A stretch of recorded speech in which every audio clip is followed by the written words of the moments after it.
consumers are exposed to so much media. It's, how do I make that piece of creative for, that CPG brand that you see in out of home, then when you see it on a Hulu, then when you see it on TikTok, then when you see it on, a mobile ad and a direct mail piece, it's all consistent and cohesive, because I think oftentimes us as publishers and us as agencies and brands, it's so much focused on, as opposed to, look, if you keep the creative consistency, the consumer is going to find your brand and they're going to continue to have that reach and frequency. And the reach and frequency should live across all media, not just out of home, not just CTV, in my opinion. And I think that's where we've really seen a significant rise in brands, because, the device ID passback is something that's utilized significantly in campaigns in the out of home programmatic side of things.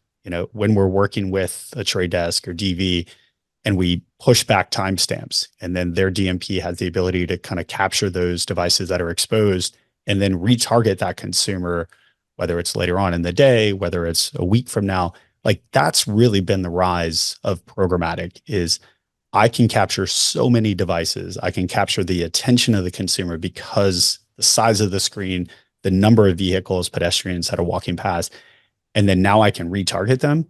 Like, sign me up all day. That's what we hear from brands all the time. You are listening to Power Marketing with Kevin Lee. Kevin and his agency Did It have helped thousands of businesses win through superior marketing, as have his books, articles, speaking engagements, and the E-Marketing Association Power Marketing podcasts. Here's Kevin. Hi, I'm Kevin Lee with the E-Marketing Association. I also run a bunch of other things, including a nonprofit, an agency Did It, and a brand, Truth Nutrition, that lets me run all sorts of marketing experiments that I might not otherwise run. But super excited to chat with Ian Dallimore today, who is the general manager of Programmatic at Lamar, which most people think of as an outdoor or out-of-home advertising company. But they've gone digital very significantly in the entire outdoor and out-of-home industry, and as a result have gone quite programmatic. So to provide that context, Ian, let's start with how you would describe programmatic outdoor and programmatic out-of-home for folks who don't understand how those things fit together. Yeah, sure. And if it's okay, I'll take a step back even further. As the VP of Digital Growth at Lamar, I've been here for 19 years, and we jokingly say all the time, people that maybe don't know who Lamar is, we're the largest out-of-home company, literally have 500,000 billboards across the US and Canada, airports, et cetera. So in my larger role as head of digital growth, it's always looking for like the next big thing. So taking your listeners back real briefly, about 13 years ago, I was having conversations with some larger brands talking about just digital out of home in general, which Lamar rolled out first. It's been 22 years now. We launched the first roadside digital billboard in the out of home space. And, during the conversations with a few brands, they were like, hey, we're moving more towards an audience-based buying and impression-based buying. And so I, did what I do, think about innovation, came back home, and I said, okay, we really need to explore this programmatic space. The industry out of home in general is obviously, as you mentioned, it's known as a mass medium. It's known as, hundreds of cars, hundreds of pedestrians, thousands of cars and pedestrians driving past every day. So we quickly had to realize, like, how do we fit in that ecosystem? And, the thing that I always do with a lot of brands is the simple exercise is, tell me about your media consumption. It's obviously starts with the mobile device when they wake up in the morning. Maybe there's some sort of streaming TV, maybe there's some online reading apps, et cetera. And I said, okay, perfect. Eventually, depending on where you live, it's obviously a subway, or most of America, you jump in a car. So we quickly realized, okay, how do we integrate in with folks like the Trade Desk, integrate in with Yahoo, Google, DV360, and simultaneously, there was this company called Vistar Media that entered into the space that was very well versed in the online world. And they quickly said, okay, hey guys, like, give us access to real-time rates and availability. We'll overlay some third-party, first-party data, and then we'll get after it. Obviously, multiple iterations. So thank you for letting me take the question back a bit. But to answer your question, what it looks like, it's really the same way that you can buy other media, whether that's online, mobile, social, or streaming TV today and podcasts. It's the same way that you can buy digital out of home. It's a bit different, but obviously it's the same in the sense you overlay within your DSP that audience, specific audience type. And in real time, we're bidding real time rates to availability, going live on digital. And that's kind of the high level general of that. We've, as I've mentioned, 13 years in, significant amount of more partners, significant amount of more attention in this world now than when we started 13 years ago. Very, very little attention back in the day. Yeah, you mentioned one misconception that a lot of perhaps agencies and brands have is that it's purely a mass medium, right? It just reaches a general population. But obviously, you know a lot about a person based on their geography of where the billboard or outdoor advertising is placed, and even the time of day, right? I mean, in radio advertising, they used to name things drive time, right? And in TV advertising, they named it prime time or daytime, right? Mm-hmm. And that told you a lot about the audience. And similarly, I think you guys probably know even more about audiences than those old broadcast mediums knew about their audiences based on their geography and the time of day. Yeah, and it's interesting, right? Because within the company, Lamar being 120 plus years old, there's a lot of folks that work on, and including myself now, but a lot of people that have worked in this space for a long time. Even their misconception is, we're afraid if we go programmatic because everything that you're telling me, they're only going to want to buy drive time. And I was like, no, this is completely different. We have access to data. Brands and agencies have access to data. So the misconception was even internally, quickly they realized, I was able to kind of show when people were bidding and buying, when brands were going live. And to your point, it's all over the place. And, if you think of any mass media that has more audience data, again, Lamar and other out-of-home companies, we do not collect for privacy purposes, but we could collect everything. More, I would argue more than Facebook, more than Hulu, Netflix, et cetera, and even Google, because people drive past points of interest. And when you overlay the industry as a whole, we're talking, over 1 billion, 2 billion screens that exist in this space. So we could, if we wanted. Now, obviously we connect with DSPs that have access to DMPs and data platforms and even first party data, where real quick, if you want to target a soccer mom with 2+ kids that has an affinity towards discount shopping and have visited a quick service restaurant 3 times, then we know, the data companies, we provide the lats and the longs. They quickly can, overlay that consumer journey very quickly on the largest screen. We're talking 14 by 48 massive canvases, as we put it. That help complement the other media that exists in the digital space. So a quick aside, it's been fascinating that almost, perfectly lined up with your journey into programmatic, leading the industry there. The technology around the screens has dramatically improved. When I think about the first LED, outdoor ad screens and the LED outdoor ad screens now, I mean, you could get a suntan under some of the ones that are out there now that are being used in all sorts of venues, including Times Square and baseball stadiums and things like that. But they're being used, roadside as well.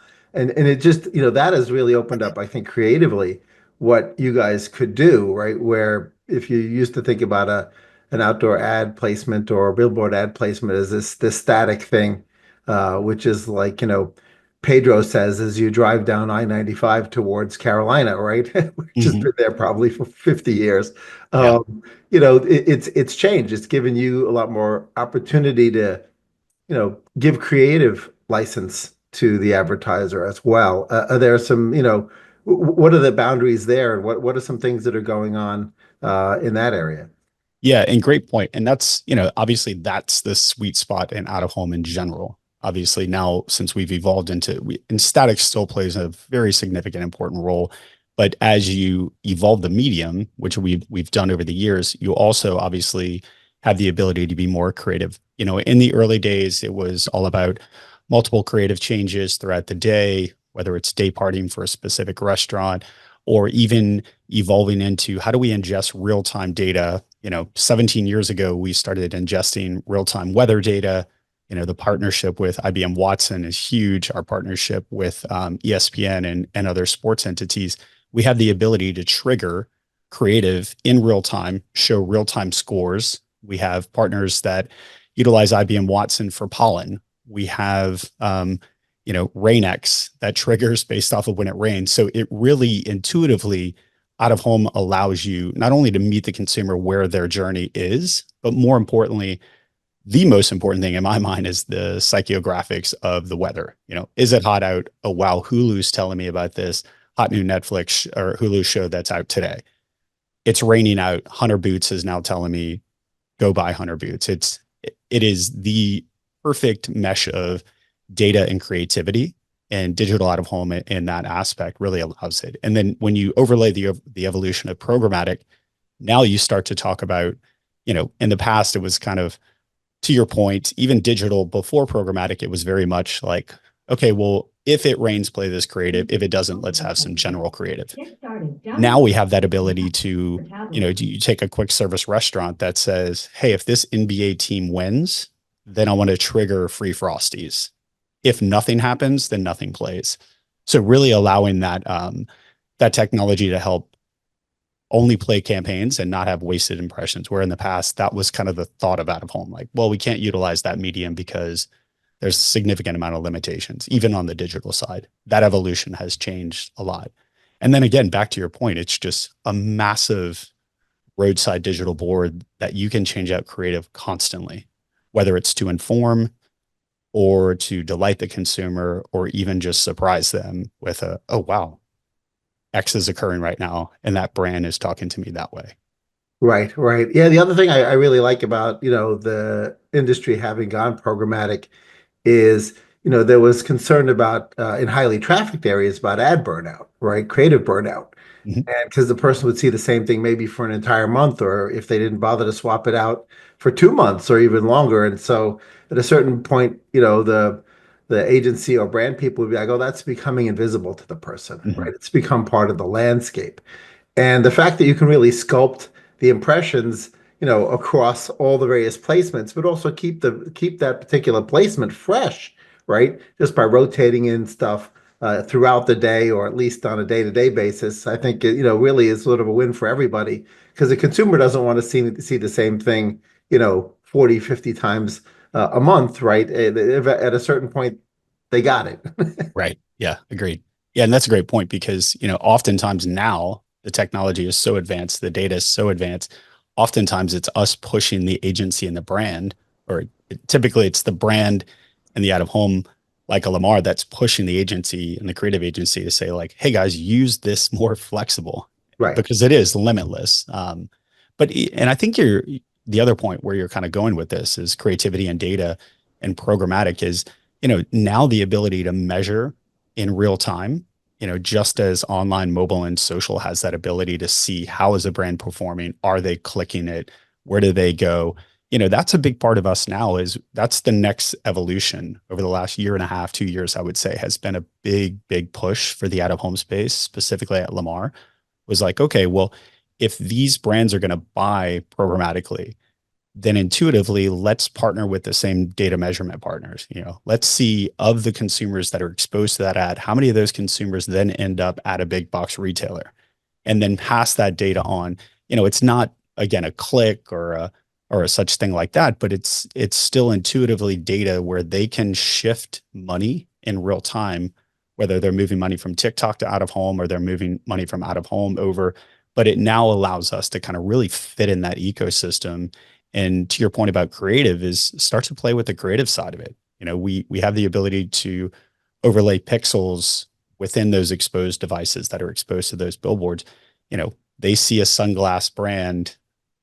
How many of those consumers then go to that sunglass brand website, click on that, and then now we can pass that real-time data. So maybe they're changing out the different creative of the sunglass company to see where that consumer moves. So the advancements are starting to get so advanced that we're really lagging behind because of, the creative side, where it's like more education's happening, has to happen before this happens than ever before. Where before it was, to your point, set it and forget it for the next 2, 3 years for some great brands like Bucky's, which by the way should never go digital and should always do, 685 miles until beef jerky delight. That's Right. fun. Yeah.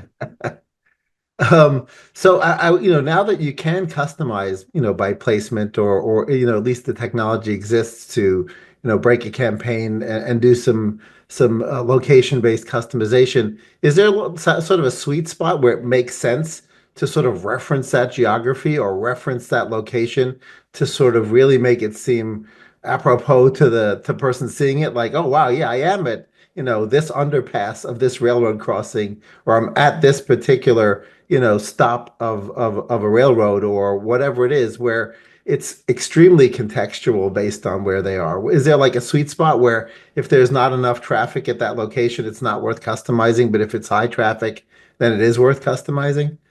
Yeah, I think, depending on the brand and the campaign, that's without a doubt. We've seen, a sneaker brand that literally dynamically did a campaign where they were referencing specific store locations for that shoe brand, and they were able to kind of reference it. I think if you broaden out, the more fun side of it is the contextual side, right? It's kind of, we see it often in New York, we see it often in Chicago, even in New Orleans, where my hometown is, and an hour away from where our corporate office here in Baton Rouge is. Local contextual relevant messaging, neighborhood centric. I love what some brands do around Wrigleyville, and then certain areas within Chicago, the message is different. So they'll pay homage, they'll reference that neighborhood, and it gives a sense of pride for the brand to exist. Because again, most of the revenue that's coming through programmatic is national brands, and we're seeing this as a medium as a whole, but specifically in the out of home space, you have a lot more fun with it, where even though it's a national brand, the creative side, they're getting very contextually relevant down to neighborhoods, down to your point, like points of interest, areas that are nearby. And then obviously we have the guerrilla side where they'll reference another QSR and kind of take a stab at it, with the digital being right next door to a McDonald's per se, and it's Burger King smashing them about something. And again, it's the quick hit and get out mentality that allows programmatic and allows digital out of home and its flexibility, which is kind of cool. So one thing we've changed a lot, when I'm wearing my Did It agency hat, is we've started to put custom QR codes on individual recipients' pieces of mail, which then of course allow us to, with full disclosure, know when they opened that specific piece of mail. And we've done the same thing with some of our outdoor buys, just to be able to know which areas and locations are performing. Obviously there are going to be some situations where you won't want to necessarily put a QR code. I don't want people pulling out their phones as they're speeding down the highway to try to grab a QR code for a highway placement. But certainly there are a lot of locations, that it makes sense. So what are some best practices around, deployment of QR codes? Is it a lot about the demographics and geographics of the target? Because, if there are certain age categories or, other demographic profiles, they wouldn't necessarily be using the QR code. What's sort of the industry best practice around this at the moment? Yeah, for sure. And I think you said it best. We still have the creative that comes through, and it's comical. It's like, I promise you, if the billboard is 20 feet off the road and 300 feet in the air and you're doing 60 miles an hour, you could be doing 20 miles an hour, even if you were brave enough, which we do not allow and do not recommend, to pull your phone out. It just doesn't work, right? Yeah. So some of the best practices are 100% around, any roadside billboards that are on interstate service streets. The industry's kind of set a standard where we just don't allow it. Now, with that being said, our transit inventory, our airport inventory, place-based screens that are within stores itself, those make perfect sense. And we've seen a rise of that. Your point earlier, which I would say one of the greatest things that came out of COVID was the use of QR codes, because before that, when we were really pushing QR in our transit and airport inventory, we did have to look at that. The agency would request that, like, show me of this area, of this airport, what is the demographic breakout of 35 or younger? Because that was kind of the sweet spot. And then they narrowed it down even more to like 25 and younger. And then from there, they would say, it's not high enough. But I would say the early days, that was a big focus. Like, hey, show me tech focused markets. And they would do all of that just to put a QR code. Yeah. Obviously again with COVID and that learned behavior where it's like QR code, pull out your phone. And then obviously the evolution of the phones itself. I think Apple adopting years ago, the ability for the camera itself to opt in automatically helped a ton. But yeah, we see a significant amount of out of home campaigns that are utilizing that because again, it's beyond just a measurement. But if you tell a beautiful story, the tourist industry does the best job of this, in my opinion, in the out of home space. You have this beautiful backdrop of Cancun, and it's a couple walking on the beach, and it's just this perfect image. You obviously want that to come to life. So whether that's via a QR code that takes you to a website, or one of the biggest evolutions that we've seen is the use of augmented reality.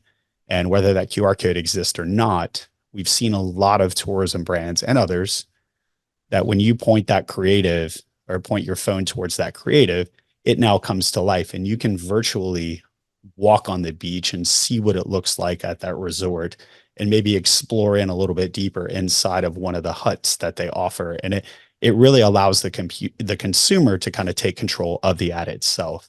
Very similar to what's done in magazine, which, that's the perfect place, or to your point, direct mail.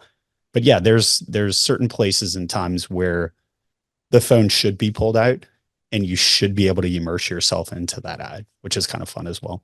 Yeah, I mean, as sort of my own PSA, I'll mention one mistake I see made a lot in both outdoor environments and other locations with QR codes is people don't realize that the longer the URL they're encoding into the QR code, the harder it is for the phone to actually get the resolution of it. And so they'll take a URL that includes UTM parameters and is super long, and they'll turn into a QR code. It'll be lots and lots of dots, super dense, very hard for the phone to read, when they could just use an ad server shortener to do that. I mean, with the Inceptor technology we built, right, we shortened it as much as feasible because it resolves a lot quicker. So where a phone might take 2.5 seconds to decode the QR code, if we can get that down to a second, or in some cases it's much longer because it's just harder to get a fix, especially if a person is on a moving train and if their phone is wobbling or whatever and not being able to get a fix on it. So folks don't realize that shorter is better when it Yep. comes to the URL. when Well, and the would you, QR coding. just to kind of couple on that and not to turn over, ask you questions, but it's really about the simplicity of the ad itself, whether it's Yeah. the technology. And we talk about this all the time. Like in today's world, I think the statistic is 56% of the people that are exposed to out of home then go to that brand's Instagram page. And Yeah. it's not a call to action. It's not a QR. It's not even putting their handle. Intuitively, people just see a beautiful piece of creative, and we're very curious humans. And obviously, because the thing we have in our hand at all times allows you to explore and go about your way. So don't overcomplicate the ad, wouldn't you say? Mhm. Absolutely. And, try to put in some kind of a measurement infrastructure in Mhm. place to know what the interaction effects are between, outdoor placements and overall response rates. Because, you know, when we have a heavy enough placement of other advertising and we do an econometric analysis, we can actually see that, even without pixel-based tracking, you'll see that, certain zip codes will get a higher response rate for social ads, or higher click-through rate on search ads, and some things that where you're like, okay, that's really a halo effect Yep. as a result of the placements that are there, right? So understanding that the halo effect of a good ad in the right place at the right time is there, helps you value the media and properly value the media, as opposed to just, assuming if they didn't scan the QR code, it didn't work, Yep. right? Well, and that's the other big thing where we've seen an increase of brands that have never utilized out of home in the past. They're starting to realize, to your point, that halo effect where, again, consumers are exposed to so much media. It's, how do I make that piece of creative for, that CPG brand that you see in out of home, then when you see it on a Hulu, then when you see it on TikTok, then when you see it on, a mobile ad and a direct mail piece, it's all consistent and cohesive. Because I think oftentimes us as publishers and us as agencies and brands, it's so much focused on, as opposed to, look, if you keep the creative consistency, the consumer is going to find your brand and they're going to continue to have that reach and frequency. And the reach and frequency should live across all media, not just out of home, not just CTV, in my opinion. And I think that's where we've really seen a significant rise in brands, because, the device ID passback is something that's utilized significantly in campaigns in the out of home programmatic side of things. When we're working with a Trade Desk or DV, and we push back timestamps, and then their DMP has the ability to kind of capture those devices that are exposed and then retarget that consumer, whether it's later on in the day, whether it's a week from now. Like, that's really been the rise of programmatic, is I can capture so many devices. I can capture the attention of the consumer because the size of the screen, the number of vehicles, pedestrians that are walking past, and then now I can retarget them. Like, sign me up all day. That's what we hear from brands all the time. Like, how do I do that? Yeah, yeah, absolutely. And there are obviously privacy implications to Yeah. that.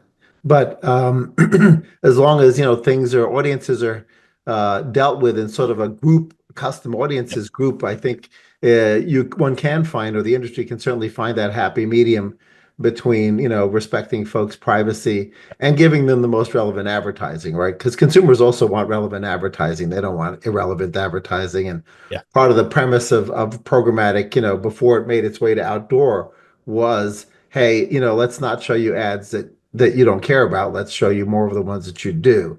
And I think that we're starting to see that shakeout between third-party cookies. Are they gone? Are they here? Obviously, they still exist in some devices and not other devices, and device IDs, and where can they still be used? But in the end, the consumer wants to see relevant advertising, right? So the extent to Yep. which platforms and publishers and even programmatic as a whole can assure that people see better, more relevant ads, that's a win for everybody. I'm smirking because there's a static. It's a handful of billboards that are in our hometown, and it just makes my wife so angry because it's an ED ad, and my kids are of the age where they're like, "What does that word mean?" And I'm like, "Oh Yeah, boy, enjoy that." So yeah, the yeah, giving exactly. you contextually relevant ads, that is what we have to do. And we're in a unique position where it's not a one-to-one with the phone, jokingly about my wife, but also it's the same as you also have to respect the community and the people's space. And, we do have a lot of brands that will not advertise in certain markets because they know that maybe this lingerie brand would upset the Bible Belt area. And as silly as that may sound, so, when you're buying out of home, the ability to be flexible with programmatic, again, we have a lot of creative that is a little bit risque, but when they're buying the time of day, 10 p.m. later, then obviously, you're less amped to reach a, 7, 8, 9, 10 year old, Right. but you're reaching that target audience at a contextually relevant time of day where the product could be used or later on used. So yeah, it's a responsibility of the out of home industry, and Lamar takes that very seriously. We do not allow, sexually oriented businesses in certain markets, certain billboard specific locations, based on what's around, whether it's schools, churches, cemeteries. We're very, very in tune to that. Even though we've moved towards this technology, there's still a human element to better understand like what is in that area, and even sensitivities towards events like the hurricanes that struck Florida earlier this summer. There were some brands that said like, "Hey, we want to pause," and we said, "You'll be fine if you're running this," and they're like, "Yeah, we just don't. We just know that the stores are offline, and this just seems insensitive." So that ability to pause and pivot as well is something that's unique to the out of home space in the past, and now has kind of become a simple buying technology as well. Were some of the more savvy political marketers using some of that, hyper targeting effectively during the last election cycle? Yeah, for sure. And political is a massive time for out of home. The traditional side, this was the first year, obviously a bit different election than we've ever had in our country. But yeah, without a doubt, one of the candidates was very, very specific about the messaging in the market. Talk about contextually relevant. didn't work out well for the candidate itself. But yeah, a lot of the local regional senator races as well. Yeah. And that's the fun part, right? Because then we start to, break out our digital locations based off of congressional districts. Mhm. And then also issues, right? So in certain cities within a state, issues are more relevant about gun control. Certain are more relevant about pro-abortion, anti-abortion, whatever it may be. Without a doubt, we see a lot of reps, senators, even all the way up to the presidential, where they were very in tune to all the way down to congressional blocks on making sure the relevant creative existed. And then in another area, the contextually relevant creative. So this was the first year that we saw a significant rise in not only programmatic, but digital out of home use. And I think a lot of the candidates and the digital agencies themselves are starting to see like, okay, out of home plays a pivotal role. And I would argue, in some smaller markets, a handful of digital in the market, it's kind of like the town square. Like I saw that ad, that's irrelevant because it's on a billboard and they must have paid a lot of money for that. So I need to pay attention to this. Right, right. Great point. Anything else we should have covered that we didn't talk about with regards to what's going on in outdoor programmatic? Yeah, I think I think we touched on everything. I would say the constant battle that I have is just education. And every time I leave a brand or an agency, it's very much like an aha moment. It's like, I had no idea. I think you and I, even when we were prepping, it's like, you kind of made a point. You were like, I didn't know that you had that ability to do that. So, I think as an industry, we need to do a better job. But I think with programmatic, with digital out of home, with the creative flexibility, with the ability to measure, and with the ability to utilize real-time data to retarget, I think, digital out of home specifically in Lamar, having the largest footprint, it is very, very relevant that we have scale and we have the ability to be very hyper local and scale out significantly to be national. And it's a fun time because there's not a lot of mediums where you can be super creative and have such an impact on a community. So yeah, that's my kind of party message. Yeah, for sure. I think people also forget that once you start dicing things up into smaller packages programmatically, that a small to medium-sized business that might have considered, outdoor too expensive before can now actually play in the game, right? Which is sort of a good equalizer within the hyperlocal community for, even the medium-sized or small to medium-sized advertiser. Yeah, without a doubt. Cool. Well, thanks so much, Ian, for joining me and sharing with me everything that's going on in outdoor programmatic and out of home programmatic. Yeah, thank you, Kevin, so much, and thank you for your listeners. This has been a lot of fun, and I always love sharing. I'm so passionate about this space. So thanks again for the platform. Yeah, absolutely. Looking forward to continuing the next time you guys come out with something great and learning about that. Kevin Lee's Power Marketing is available on all your favorite podcast networks. Kevin loves helping businesses excel at marketing. Having marketing challenges? Just like Santa in The Miracle on 34th Street, if Kevin can't help you, he'll know someone who can. Find him on LinkedIn, subscribe, or follow.